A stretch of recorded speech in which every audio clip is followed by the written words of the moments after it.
how do you maintain the momentum? How do you move things forward so that you continue to, and going back to the very first question, how do you folks internally see yourself? How do you see Theta? Hmm.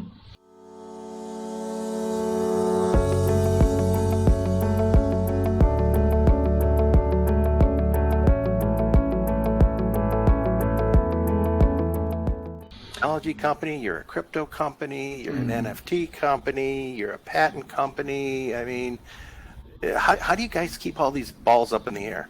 We just got to keep pushing the boundaries, right? You got to keep pushing the boundaries and keeping a leadership. I mean, really maintaining a leadership position in media and entertainment space. And the only way to do that is to execute. I mean, you would not believe how many eyes were on the Katie drop. And I mean, not from a consumer, or not from a retail, what you describe as retail, but from a other partners that's queued up. And they say, you know what? We want to see how your first drop with Katie goes, right?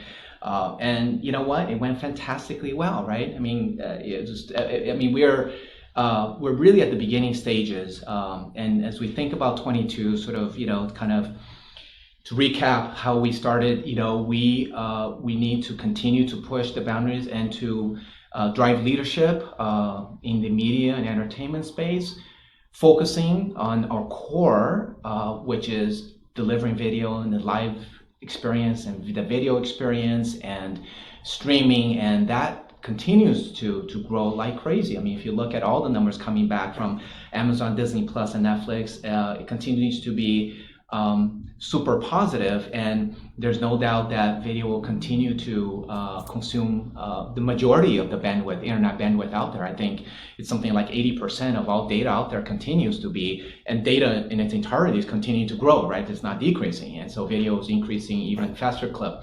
So that's what we'll continue to focus on. So, I know we've received some criticism from some of our community members, that we're going to NFT space now, we're doing DeFi, we're doing this, we're doing that. But in our view, these things come together in a real nice way, and I think that's going to become more and more clear in 2022, that these are not disparate things, these are not disparate businesses, but these are integrated components, right? The Web3, again, the design paradigm from a business standpoint. I'm not even talking about from a technology standpoint, JE focuses on, but from a business standpoint, it means that we can come up with a solution with a something that our partners and customers can put their arms around and say, this has real value proposition, this has real value to us, and therefore we will adopt it, right? And at the end of the day, it's about adoption. Yeah, I think all these building blocks are pieces of one puzzle, right? So this, after the puzzle is solved, then we'll be able to unlock, a lot more active users, a lot more DApps on the Theta network. Yeah, very well said. Okay.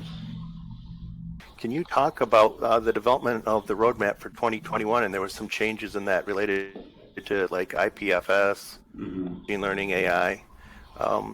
Can you talk about the roadmap? Where are we at? Are we on schedule, timeframes, things like that?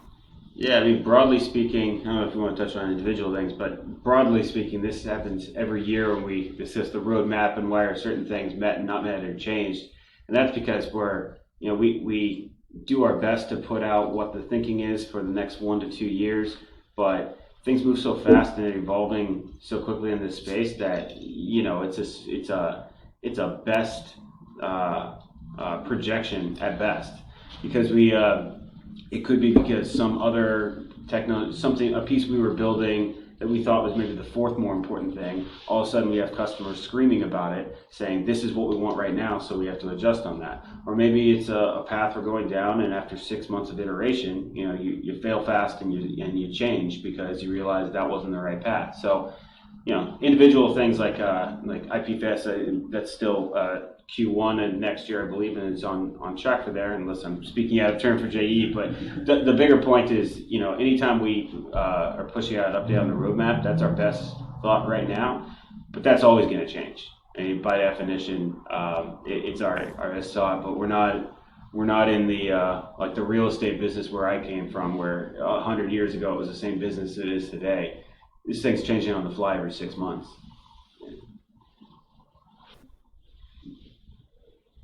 Yeah, I can take a stab at it. So, when when we put out the white paper, I guess a couple months ago in the summertime, for a broader 22 ecosystem, we started from the sort of the stakeholder standpoint, right? Who are the various players within the ecosystem?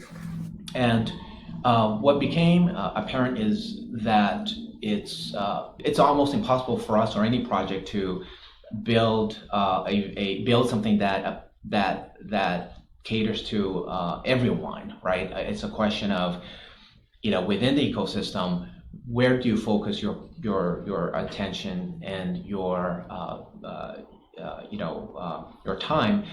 And for us, it's about building the technology and the building blocks, right? It's the building blocks that enables our third-party developer community to be able to build solutions, build the apps on top of the data chain. It's about developing the right tools so that our corporate partners can start innovating, ideating, their video solutions, their next generation, right? Because any big video platform that spend millions, or in some cases hundreds of millions of dollars on an existing infrastructure that's 5-7 years old, they're not going to scrap all that, right? It just doesn't make sense. They won't do that overnight. But what they will do is say, hey, Mitch, why don't you talk to so-and-so in our innovations group?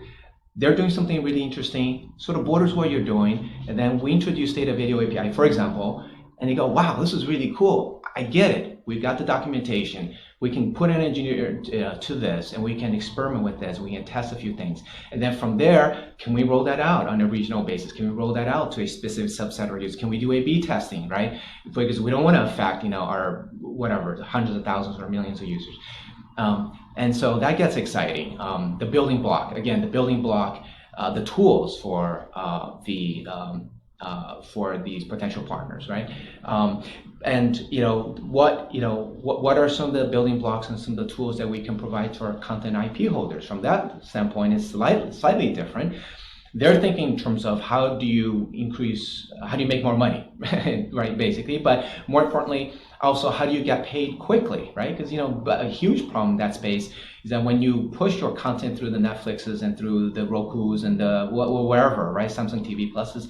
A lot of times those payments don't come for 3 to 6 months or longer. And how do you track that? How do you build, right, behind the scenes, right? For us technical folks, we know, hey, it's about smart contracts, the ability to deploy that immediately. You have the auto split going to various folks in that supply chain. But the way that we address that with the IP holders is, we had to kind of talk in a different way. It's about, there's a huge, accounts receivable in your books, and now we can shorten that, and that rings the bell, and that's really, really powerful. But it's a building block. So I think a big part of our ecosystem theme for us as we go into 2022 is how do we? It's really embracing Web3, right?